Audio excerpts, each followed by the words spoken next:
아멘. 이 시간 우리 성도의 교제 나누기 원하는데요. 우리 옆에 계신 성도님들 바라보시면서 함께 예배함이 기쁨입니다. 이렇게 인사하겠습니다.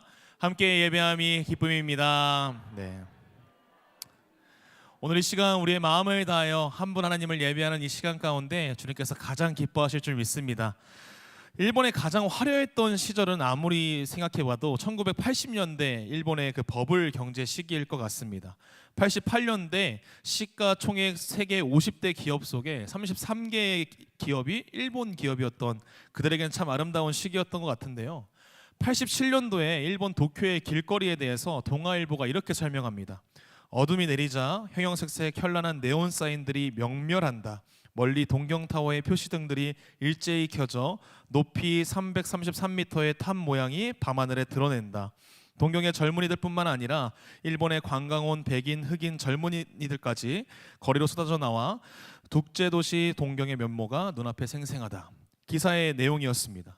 말 그대로 거품이었지만 그 당시 일본은 세계 어느 나라보다 부유했고 또 인생의 즐거움이 가득했던 곳이었죠. 여가 문화가 발전했고 자동차와 해외 여행들이 증가했습니다. 그리고 여유 있는 사람들의 모습이 가장 많이 나타났던 시기가 그 80년대의 시기였던 것이죠. 그리고 이러한 일본의 모습을 상징했던 것이 바로 이 시티팝이라고 불렸던 1980년대 일본의 음악 속에 있습니다.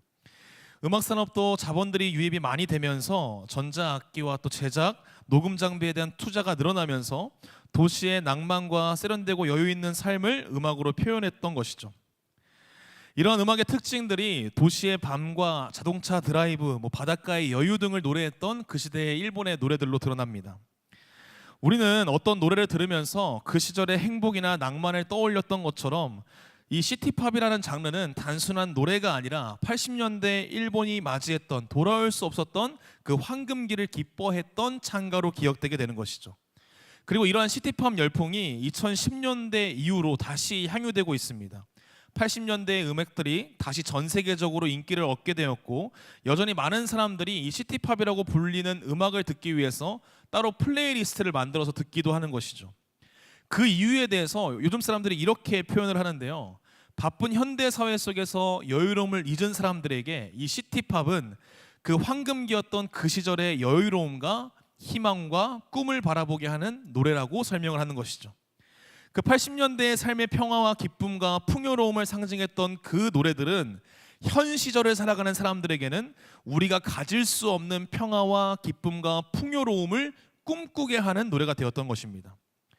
이를 통해서 느껴지는 것이 있다면 여유도 풍요로움도 즐거움도 기쁨도 그리고 낭만 또한 느낄 수 없는 이 현 시대의 모습 속에서, 그 과거의 향수 속에서 현실의 아픔과 어려움들을 잊고자 하는 사람들의 모습을 바라보게 되는 것이죠.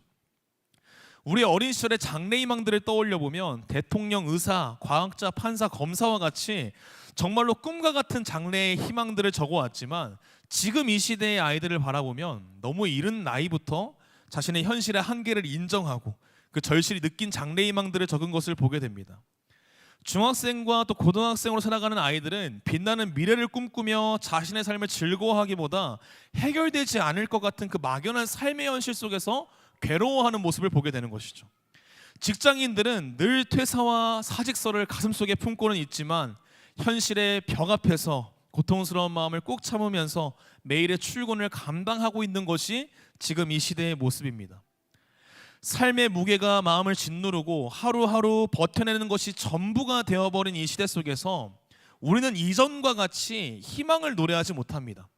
과거의 노래는 그리움과 또 오지 않을 꿈에 대한 동경이 되어버렸고, 현재의 노래는 삶의 현실의 무거움에 깊이 눌려 한숨처럼 변해버렸고, 또한 미래를 향한 노래는 꿈과 희망과 소망보다는 두려움과 막연함, 그 앞에서 침묵하고 있는 우리들의 모습을 발견하게 되는 것이죠. 지금 이 자리에 앉아 계신 모든 성도님들에게 묻습니다. 지금 우리의 삶은 어떠한 노래를 불려지고 계십니까? 지난 노래를 그리워하고 동경하는 이 시대 속에서 살아가는 우리를 향해서 오늘 말씀은 이렇게 이야기합니다. 새 노래로 여호와를 노래하라. 희망을 찾아볼 수 없을 것 같은 그 현실 속에서도 놀라운 일을 행하시는 그 하나님의 이름을 송축하고 전파하며 선포하는 것이 성도의 삶이라고 말을 하고 있는 것이죠. 그 이유는 무엇입니까? 하나님께서 이 땅 가운데 임하시고 이 땅을 심판하실 것이기 때문입니다. 하나님의 의로우심이 그 악을 심판할 것이며 하나님의 진실하심이 고통 속에 살아가는 이 땅을 회복시키실 것이기 때문인 것이죠. 오늘 이 말씀 앞에서 우리는 우리의 삶을 돌아봐야 하는 줄 믿습니다. 이 시간 이 자리에 앉은 우리 모두를 향해서 말씀하시는 그 하나님의 음성 앞에 순종함으로 삶 가운데 하나님이 주시는 희망의 노래로 즐거워할 수 있는 우리 모두가 되길 진심으로 소망합니다. 우리 함께 시편 96편 1절 말씀 함께 읽어보도록 하겠습니다. 시작.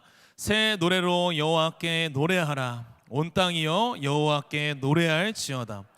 아멘. 오늘 말씀에서 시인은 이렇게 노래합니다. 새 노래로 여호와께 노래하며 온 땅도 함께 노래할지어다 선포하고 있는 것이죠. 이전에 있었던 노래들이 아니라 새로운 노래로 하나님 앞에 나아가야 함을 이야기하고 있는 것입니다. 이 노래에 대한 주된 내용에 대해서 시인은 2절과 3절의 말씀을 소개합니다. 그의 이름을 송축하며 구원을 날마다 전파하고 하나님의 기이한 행적을 선포하는 노래를 부르라고 이야기하는 것이죠. 사랑하는 성도 여러분, 노래를 부른다는 것은 무엇일까요? 히브리서 13장 15절 말씀은 이렇게 기록되어 있습니다. 그러므로 우리는 예수로 말미암아 항상 찬송의 제사를 하나님께 드리자. 이는 그 이름을 증언하는 입술의 열매니라. 아멘. 그의 이름을 노래하는 것은 찬양하는 것이고 찬송을 드리는 것은 우리의 삶 가운데 제사로 나아가는 것이라고 말씀은 이야기합니다. 이를 통해서 시인이 우리에게 말하고자 하는 것이 무엇인가 분명히 알 수 있는 것이죠. 우리의 삶 속에서 부르는 새로운 노래들을 통해서 삶 가운데 찾아오시며 우리를 위하여 일하시는 그 하나님을 예배하는 예배자로 살아가야 한다고 이야기하는 것입니다. 우리의 삶을 돌아보면 노래를 부를 수 있는 순간과 그렇지 못한 삶의 순간들이 분명 존재합니다. 우리가 고통 속에 걸어갈 때, 삶 속에 막연함과 답답함이 가득할 때 우리의 입술에 노래보다는 원망과 절망이 담기는 순간들이 찾아오기 때문인 것이죠. 그러나 시인은 그 순간 속에서도 우리가 찬양해야 할 이유가 있음을 말하고 있는 것이죠. 우리 시편 96편 5절의 말씀 함께 읽도록 하겠습니다. 시작. 만국의 모든 신들은 우상들이지만 여호와께서는 하늘을 지으셨음이로다. 아멘. 시인은 분명히 선포합니다. 세상에 많은 신들이 존재하는 것 같지만 그 모든 신들은 사람의 손에 만들어진 우상에 불과하다는 것이죠. 각각의 우상들은 사람의 열망과 꿈에 대한 모습으로 만들어진 허상에 불과하지만 하나님께서는 이 세상을 창조하시고 다스리시는 유일하신 분이기에 우리의 입술에서는 하나님을 향한 찬양이 흘러나와야 한다고 이야기하는 것입니다. 그러기에 우리의 입술에서 흘러나오는 찬양은 우리의 삶의 어떠한 변화나 현실의 안정감에서 와서는 안 된다는 것이죠. 우리가 노래해야 하는 이유는 하나님께서 창조주이시기 때문인 것입니다. 창조주이신 하나님을 찬양하는 이유는 무엇일까요? 우리 에베소서 1장 4절과 5절의 말씀 함께 읽도록 하겠습니다. 시작. 곧 창세전에 그리스도 안에서 우리를 택하사 우리로 사랑 안에서 그 앞에 거룩하고 흠이 없게 하시려고 그 기쁘신 뜻대로 우리를 예정하사 예수 그리스도로 말미암아 자기의 아들들이 되게 하셨으니 아멘. 세상을 창조하신 그 하나님께서 그 이전에 먼저 우리를 택하시고 거룩하고 흠이 없는 존재로 세우시길 원하십니다. 그래서 우리를 먼저 구원하시기로 예정하시면서 죄악 가득한 이 땅 한가운데에서 예수님을 보내주신 것이죠. 죄 없으신 그분이 먼저 흘리신 그 보혈의 피가 우리의 죄를 사하여 주시고 그리고 그로 인하여서 우리가 하나님의 자녀가 된 것입니다. 그래서 바울은 우리를 택하시고 예정하신 그 목적에 대해서 이렇게 밝히는데요. 에베소서 1장 6절의 말씀 제가 읽어드리겠습니다. 이는 그가 사랑하시는 자 안에서 우리에게 거저 주시는 바 그의 은혜의 영광을 찬미하게 하려는 것이라. 아멘.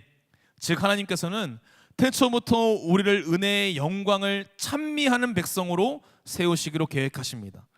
우리의 삶 가운데 하나님을 노래하는 이유는요, 단지 형편이 나아져서가 아니고 창조 전부터 우리를 향하신 그 하나님의 구원의 계획이 지금 우리의 삶 가운데에서도 성취되고 있음을 알기 때문인 것이죠. 그러기에 이사야 선지자도 이렇게 고백합니다. 이사야 43장 7절의 말씀입니다.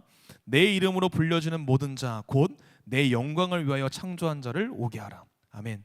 우리는 우연히 존재한 사람들이 아니라 하나님의 영광을 노래하도록 창조된 사람들입니다. 그러므로 사랑하는 성도 여러분, 우리가 부르는 찬양은 우리가 받은 구원의 사실 위에 서 있습니다.